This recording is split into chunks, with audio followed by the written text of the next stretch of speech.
Top of the morning, this is Dan, and in for Amy J. This morning is John Kass. And John, our next guest is very much like you, a elite journalist and columnist without the elitist attitude. And this is why I like her, like I like you. I like her as well. She's got an excellent piece, does Salena Zito, in the Washington Examiner, The Middle of Somewhere, where she writes in part, "There's no patch of geography in this country that is the middle of nowhere. This is America. Everywhere is the middle of somewhere. Whether it's Tightwad, Missouri, Mooresville, Alabama, Hyder, Alaska, Oatman, Arizona, or right here in Lost River, West Virginia," which she starts the column talking about. "Every place, large or small, depressed or thriving, or down to one mailbox on one lonely road, is somewhere. We're all equals. We all contribute to the culture, diversity, dialect, and importance of this country." And I do want to visit Tightwad, Missouri now, just because. How could you not want to visit Tightwad, Missouri? I need a moon pie and a Dr. Pepper on a porch somewhere. I love it. And for more on this topic and others, we're pleased to be joined by Salena Zito. Salena, thanks for being with us again. Appreciate it. Thanks so much for having me. Those are all places that I've been in this country. And Tightwad, Missouri got its name from two brothers who were bankers, if I'm remembering the story correctly, and one was prudent with money, yes, and yes. the other brother was resentful of that, and so he named the town in a dispute between the two brothers. He named the town Tightwad. Right, something right out of It's a Wonderful Life. Yes. Well, so before we get to that, though, Salena, I want to congratulate you and find out how it's going. You tweeted last week about former Supreme Court Justice John Paul Stevens' column in the New York Times suggesting the Second Amendment be repealed. You tweeted essentially, I'm not quoting verbatim, but that every Democrat politician, every Democrat member of Congress should be asked whether or not they agree with Justice Stevens' prescription for gun violence, repeal of the Second Amendment.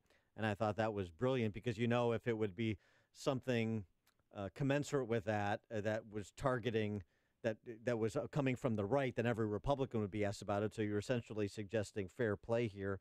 And I wonder how that's going in terms of Democrats responding to Stevens' op-ed. To date, I don't know if anybody's been asked. I took some criticism for that, for saying, well, hey, he was appointed by a Republican, so he was a Republican. Yeah. And so my response was, when a party is out of power, there's no one singular leader, and so this is an emerging position among the left and in the center left as well.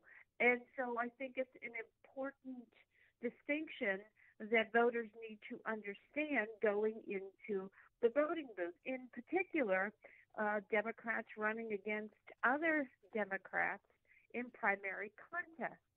There has been a lot of talk, especially after the win by Connor Lamb here in my own district in Pennsylvania, that moderate Democrats could be incredibly successful across the country in helping lift the Democratic Party into the majority in the House.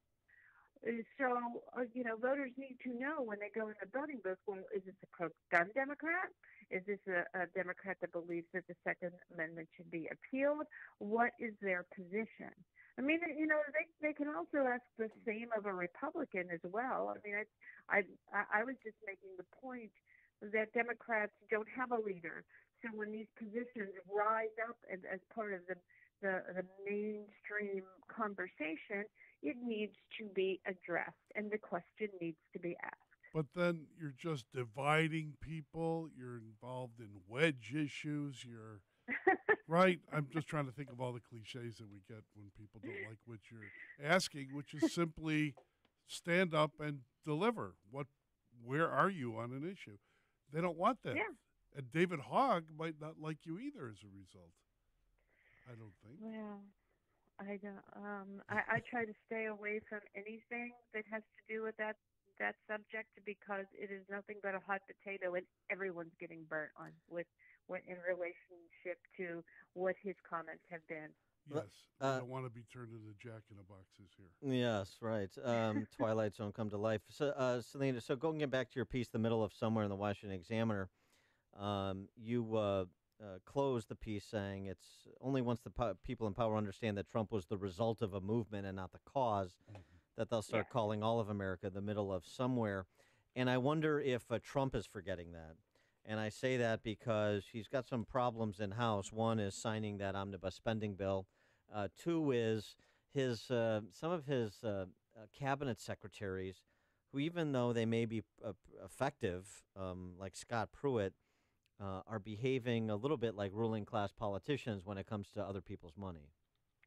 Well, I'm going to push back on the Scott Pruitt Okay, all right. situation, and here's why. We too often we don't praise people for being good parents.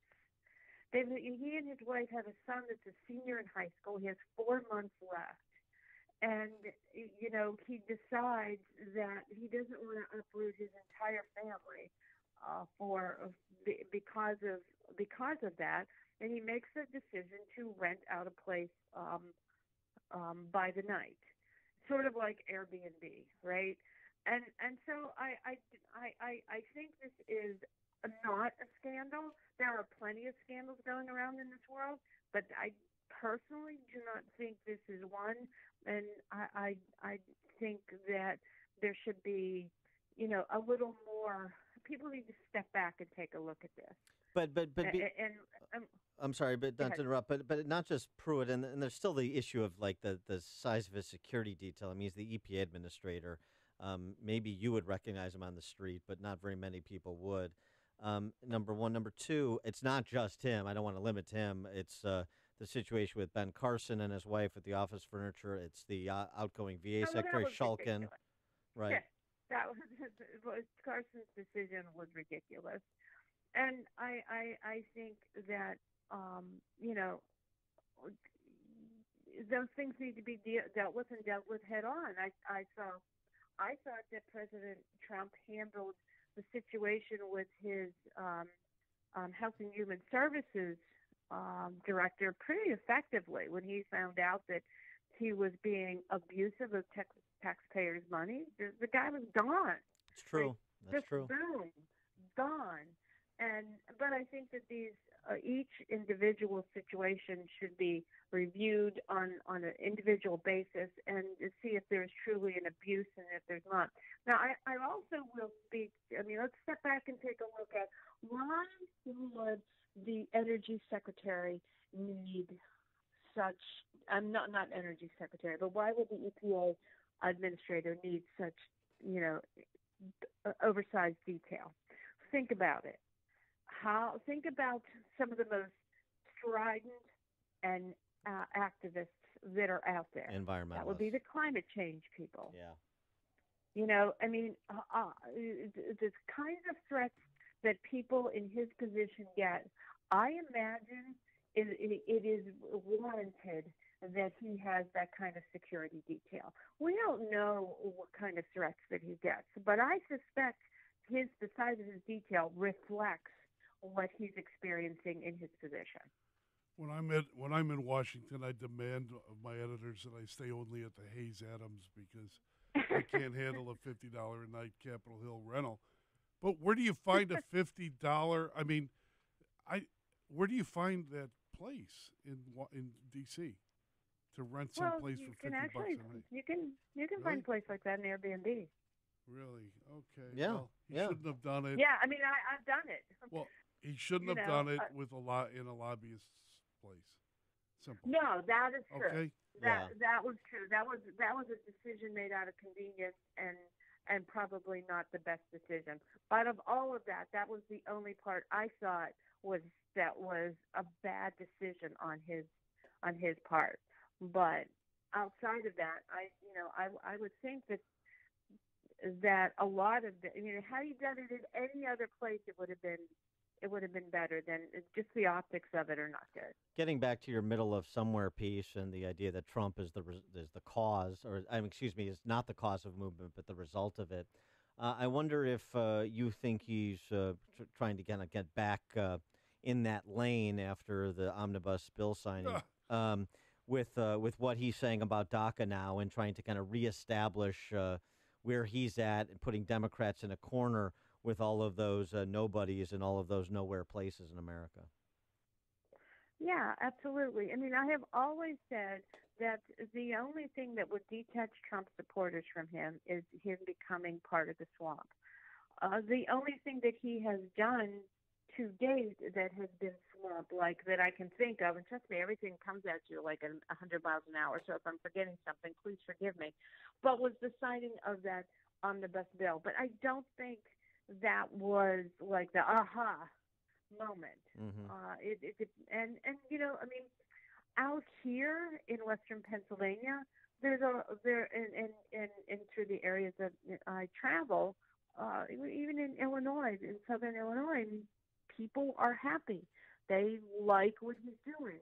They like his positions on North Korea. They like that he has shown an interesting ability to get this to the two of them talking.